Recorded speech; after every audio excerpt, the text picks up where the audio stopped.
Yes, eno seri nayo kweri ku Jinja Media TV wano kweri episode zonna kweziri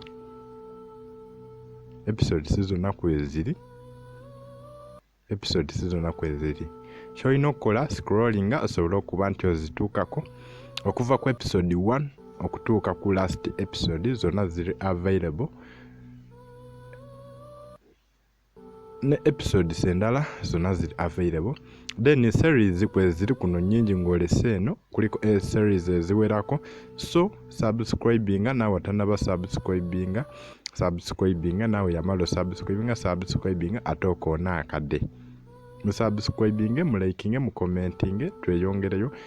Eno gye bayita the Breaking Bad fortune teller eyogera ku muyizi eyali ayitibwa oba omumbowa eyali omwana wa kabaka yali ayitibwa Shawmogu.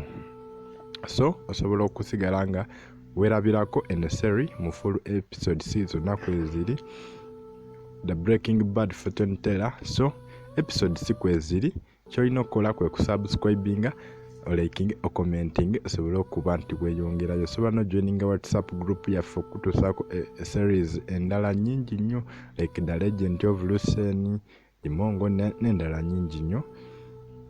Nawe agala series tulina seri egenda osabukulula ng'enyonya seri eriko next osobola okuba nti olaba nti our next series sawa yonna tugisabukulula mu full episodes egenda kuba nti efuluma munaku nga 2 right from now.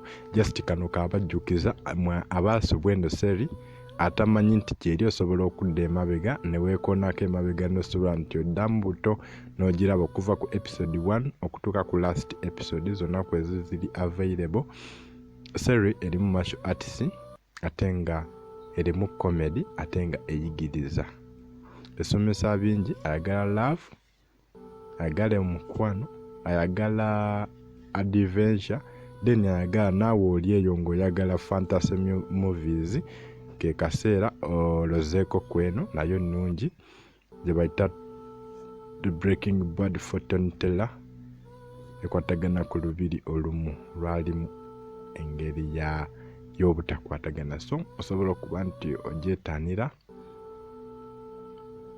olabe. Abasinga obungi bagamba yafundikira bubi, abamu bagamba gwe balwanira afuka n'abeefuulira yatuuka n'abeefuulira. So musobola okuba nti muginoonyaako gye bayita the Breaking Bad fortune teller wano ku Jinja Media TV nga tubaagala nnyo.